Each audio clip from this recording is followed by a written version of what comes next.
TV Al-Waha, Hits Inspiration.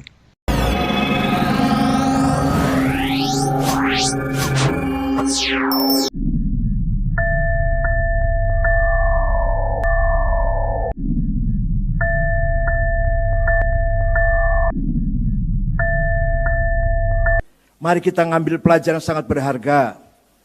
Mengapa umat Islam hilang dari Andalus Spanyol? Padahal sudah bercokol 800 tahun dengan melahirkan ulama-ulama besar. Ibnu Malik, Ibnu Rushd, Ibnu Tufail, Ibnu Bajah, Ibnu Zaidun, Ibnu Hazm, Ibnu Arabi. Itu semua ulama dari Spanyol. Tapi Islam hilang dari Spanyol. Ketika umat Islamnya berpecah belah, mengikuti hawa nafsu, kepentingan kelompok masing-masing, yang mendirikan Taifiyah, negara atau kecil-kecil, masing-masing satu sama lain, bermusuhan satu sama lain, saling iri, bahkan saling perang saudara terjadi di Spanyol. Maka mudahlah dicaplok Andalus oleh Isabella. Dari suku Gad, habislah Islam dari Andalus, terakhir dengan Panglima Hani, yang terakhir pimpinan Islam yang mati, fi bilatis syuhada, dalam hamparan para syuhada di istana Al-Hamra. Nggak pernah baca sejarah sih, aduh Masya Allah. Bacanya cuma mujibatul ghusl arba'atun, iltiqaul khitain wa lam nuzila, terus bacanya. Sekali-kali baca sejarah. Apa kita mau seperti Spanyol? Apa kita rela kalau di Indonesia seperti Andalus? Hancurlah Islam dari Andalus.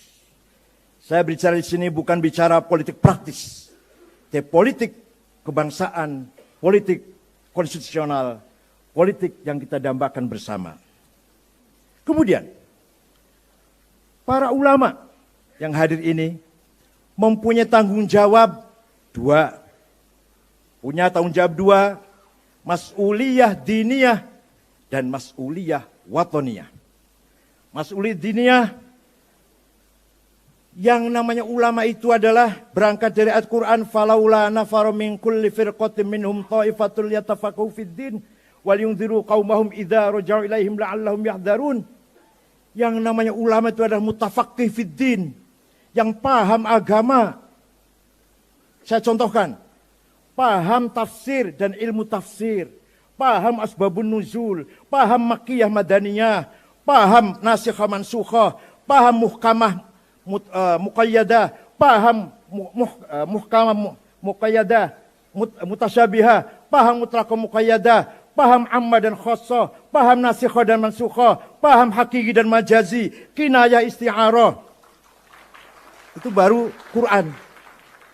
Belum hadis, harus paham mutawatir, paham hadis mutawatir, paham hadis masyhur, hadis aziz, hadis ahad, qat'iyyul wurud, qat'iyyud dilalah, qat'iyyul wurud, dhanniyud dilalah, dhanniyul wurud, dhanniyud dilalah. Belum lagi harus paham hadis sahih, hasan, dhaif, dhaifnya maqtu, munqati, mauquf, mursal, muallal, munkar. Kalau nggak paham ini, jangan coba-coba ngaku ulama.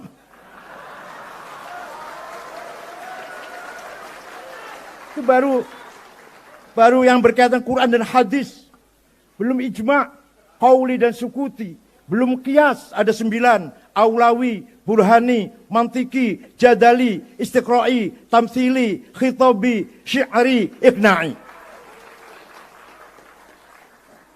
Belum ilmu kalam.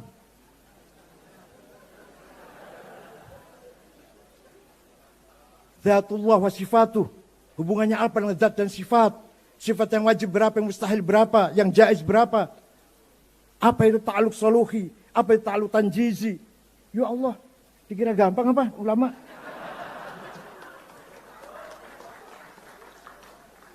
Alah, nggak usah jauh-jauh, ilmu tajwid saja. Idhar, idgham, ikhfa, iklab, qalqalah, mad lazim, mad jaiz, huruf halak, huruf qalqalah. Ya Allah, itu aja kalau nggak paham bukan ulama itu. Siapa pengarang ilmu tajwid? Abu Ubaid Qasim bin Salam. wafat tahun 224. Siapa pengarang ilmu Nahwu? Imam Sibawayh. Siapa yang mengarang harokat fathah dhamma kasrah? Khalid bin Ahmad Al-Farahidi. Siapa yang menggagas titik? Ba titik 1, ta titik 2, ta titik 3. Abul Aswad Ad-Du'ali wafat tahun 62 Hijriah. Siapa pengarang ilmu balaghah? Amr bin Ubaid. Siapa pencetus ilmu kalam? Wasil bin Atta. Siapa pencetus ilmu tafsir yang sempurna? Abu Ja'far Ibnu Jarir At-Tabari. Wah, panjang ini, nggak bisa. Dikira cukup 2 minggu sankilat apa? Itu ulama. Ya, walhasil itulah kira-kira itu. Mutafaqih fid din. Di samping itu belum cukup. Ulama itu harus alladzina yanzurunal ummah bi'ainir rahmah. Yang memandang umat dengan mata kasih sayang. Dengan mata yang ingin segala diberikan untuk umat. Membimbing, memelihara, menunjukkan jalan yang benar. Dari pagi sampai malam, bahkan 24 jam, pintu rumah kiai terbuka. Hidup di tengah-tengah masyarakat sebagai informal leader, sebagai pemimpin yang non formal, menerima segala tamu, semua masyarakat mengadu. Ya Allah, luar biasa. Kalau ada orang mau bercerai, dinasehatin jangan. Istri saya galak, Yai. Ya udah, kalau terpaksa kawin lagi saja, itu jangan cerai.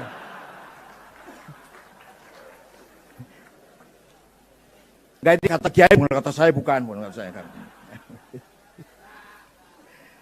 Jadi dari kepolisian pun sangat terbantu dengan peran ulama yang selalu membimbing, mengayomi, memelihara masyarakat. Kalau ada musibah, yang sabar, jangan putus asa. Yang sudah meninggal, korban musibah, kita doakan. Ke depan harus optimis, roja, ila rahmatillah. Itulah ulama. Gak ada ulama menakut-nakutin. Tidak ada ulama intimidasi. Tidak ada ulama yang membuat orang pesimis. Gak ada. Suatu ketika, ada seorang sahabat namanya Al-Hasin Al-Khazraji.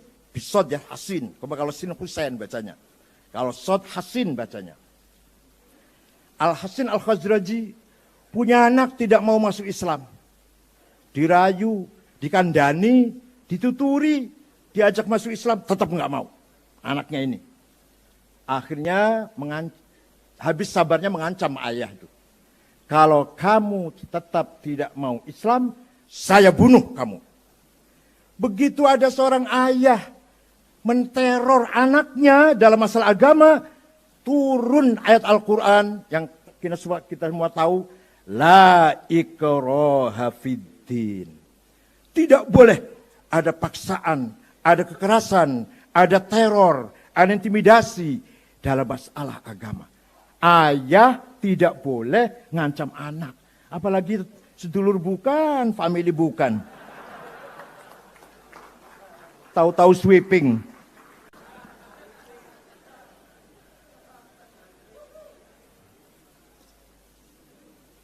Para kiai, para asatid, hadirnya saya hormati. Peran ulama dalam hal ini adalah memelihara masyarakat, mengayomi masyarakat, menunjukkan jalan yang benar, memberi contoh qudwah hasanah, bukan beri contoh qudwah sayyi'ah. Para ulama selalu memberikan contoh bicara yang benar, tidak pernah bohong, mengakurkan masyarakat, tidak mengadu domba, berkata apa adanya, kalimatul haq, tidak fitnah, apalagi sampai hoax, apalagi ujaran kebencian. Wala tuti' kulla hallafim mahin, hammazim masya'im binamim, manna'in lil khairi mu'tadin athim, utullim ba'da dzalika zanim. Jangan ikuti, jangan dengarkan omongan orang kesana kemari, bohong, adu domba, fitnah, ujaran kebencian, manna'il khairi yang mencegah kebaikan, mu'tadin menimbulkan permusuhan, athim menimbulkan dosa besar. Macam ayat ini enggak ya mereka ya? Saya enggak tahu itu. Ngajinya nggak hatam sih ya. Aduh ya Allah. Nah. Kemudian, peran politik. Sejak dulu ketika masa penjajahan, para ulama di depan merebut kemerdekaan dari penjajah. Belanda maupun Jepang. Kita tahu para ulama yang syuhada. Kiai Zainal Mustafa dari Tasikmalaya, dipenggal lehernya di Ancol. Kiai Hamid Rusdi dari Malang, di Brondong. Sekarang sudah menjadi nama jalan di Malang. Kiai Muhammad Ilyas Lumajang, Kiai Hashim Asy'ari, di penjara Mojokerto oleh Jepang 1 bulan. Keluar dari penjara, tangan kanannya tidak bisa bergerak. Dihajar oleh Jepang karena gara-gara tidak mau menghormat ke arah timur. Apa namanya itu? Shikere. Dan di penjara itu ditemani oleh santri dari Cirebon. Sekali lagi, dari Cirebon. Namanya Kang Solihin. Kiai Solihin Babakan Ciwaringin, Kiai. Itu yang menemani sama-sama disiksa oleh Jepang di penjara Mojokerto. Para kiai semua pejuang. Kiai Rukyat, bapaknya Kiai Ilyas Rukyat Tasikmalaya, juga dikejar-kejar oleh Belanda dan Jepang. Temannya banyak yang gugur, tapi Kiai Rukyat masih dijaga oleh Allah. Panjang usia sampai wafat. Sampai akhir hayatnya tetap berjuang. Itu ayahanda dari Rois Am, Kiai Ilyas Rukyat. Banyak sekali ulama, kalau saya ceritakan tidak cukup waktunya. Walhasil, ulama punya andil besar. Punya andil sangat besar dalam membangun kemerdekaan Indonesia ini. Kemudian, setelah dibentuknya panitia persiapan kemerdekaan Indonesia, ketuanya Insinyur Soekarno, sekretarisnya Muhammad Hatta, anggotanya Haji Agus Salim, ulama. Kiai Wahid Hashim, bapaknya Gus Dur, jangan lupa.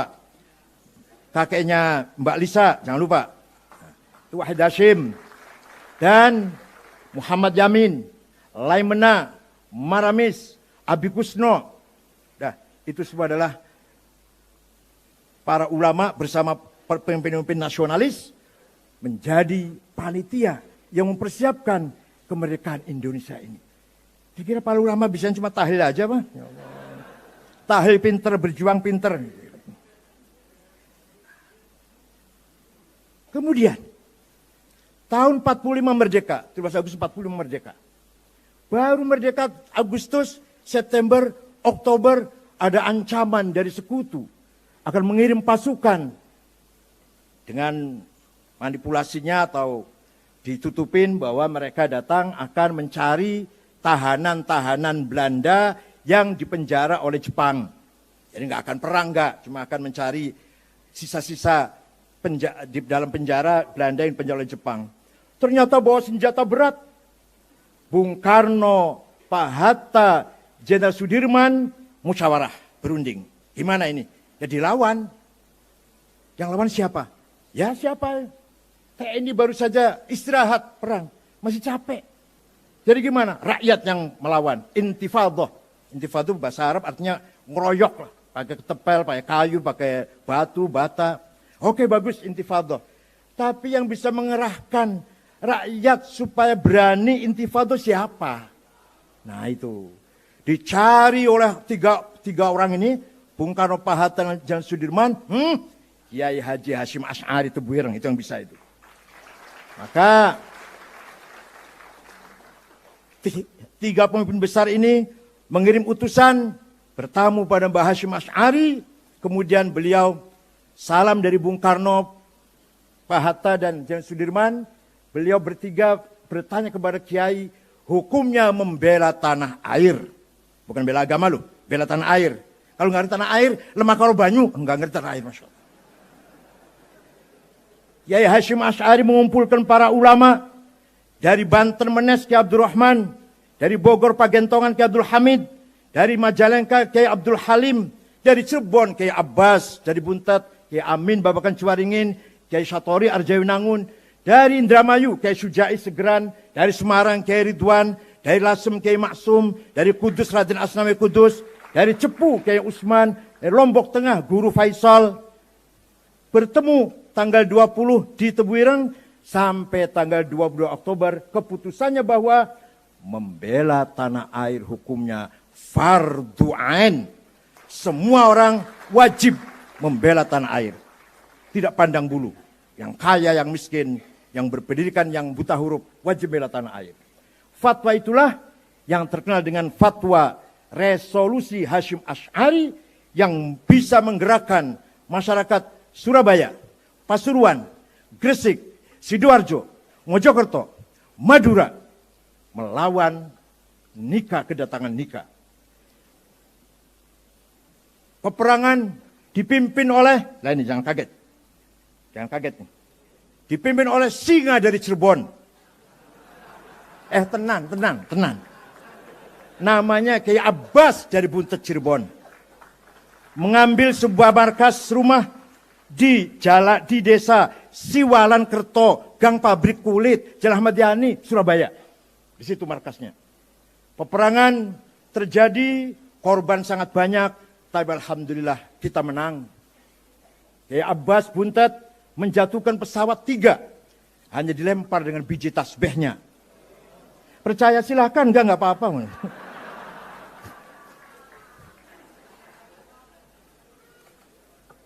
Tanggal 10 November, hari pertama perang besar itu, Brigjen Malabi, komandan Nika, mobilnya meledak, asistennya mati, pengawalnya mati, supirnya mati, Malabi pun mati. Yang masang bom di mobilnya Malabi bukan TNI, tapi santri Tebuireng namanya Harun. Sayang, Harun tidak lari, bahkan mendekat ingin tahu hasilnya seperti apa. Dikira mercon. Begitu meledak, Harun pun gugur. Ada lagi santri dari Surabaya namanya Asy'ari. Naik ke atapnya Hotel Orient. Sampai sekarang masih ada Hotel Majapahit itu. Masih bangunannya masih sejak lama seperti itu. Merobek-robek bendera Belanda, mengibarkan merah putih. Itu Asy'ari namanya, dari Surabaya. Ditembak dari bawah. Rupanya pakai akik anti peluru. Selamat dia nggak sampai ketembak. Itu sejarah bagaimana para ulama sangat besar kontribusinya dalam merebut kemerdekaan Indonesia ini. Sekarang sudah merdeka. Panjang kalau cerita peran ulama panjang banget. Nanti ada pemberontak PKI, ada segala macam. Sudah ini singkatnya. Sekarang sudah merdeka. Mari kita bangun negara ini. Kita cintai negara ini. Kita sayang negara ini. Islam mengajak persatuan dan kesatuan. Islam mengajarkan damai. Islam mengajarkan hidup harmonis. Islam anti permusuhan. Islam melarang dendam. Islam melarang fitnah, adu domba, ujaran kebencian. Islam sangat memerintahkan kita berhati besar. Fabima rahmatim minallahi lintalahum walau kunta faddan ghalidhal qalbi min hawlik fa'fu anhum wastaghfir lahum wasyawirhum fil amr fa idza azamta fatawakkal 'ala Allah innallaha yuhibbul mutawakkilin. Muhammad, karena engkau santun, karena engkau ramah, karena engkau berakhlak Muhammad, maka mereka berbondong-bondong masuk Islam. Seandainya kamu Muhammad faddan ghalidhal qalbi, congkak, petandang peting-ting, kasar, omongannya kasar, bawa pentung sana kemari, dan faddu min haulik, niscaya orang akan lari meninggalkan kamu Muhammad. Fa'fu anhum, maafkanlah orang Mekah itu Muhammad. Ini dalam Fathu Makkah ini. Wastaghfir lahum, mintakan ampunan untuk orang Mekah Muhammad yang dulu musuhi kamu. Wasyawirhum fil amr, ajaklah mereka bermusyawarah menatap masa depan yang lebih baik. Yang kemarin musuh, yang kemarin mengusir Nabi Muhammad, menyiksa para sahabat, bahkan ada yang sampai membunuh para sahabat seperti Yasir dan istrinya Sumayyah, dimaafkan, dimintakan maghfirah kepada Allah, dan diajak musyawarah menatap masa depan yang lebih baik tanpa ada rasa dendam, rasa permusuhan sama sekali. Itulah akhlak Rasulullah Sallallahu Alaihi Wasallam. Semoga kita semua bisa menirunya. Terutama ahlul baitnya. Terutama habaibnya dong harus niru. Kalau saya kan orang Jawa asli. Jangan khawatir. Kalau kita berpegang teguh, percaya dengan syafaat Rasulullah, insya Allah kita akan menghadapi siapapun, akan tunduk yang kita hadapi itu.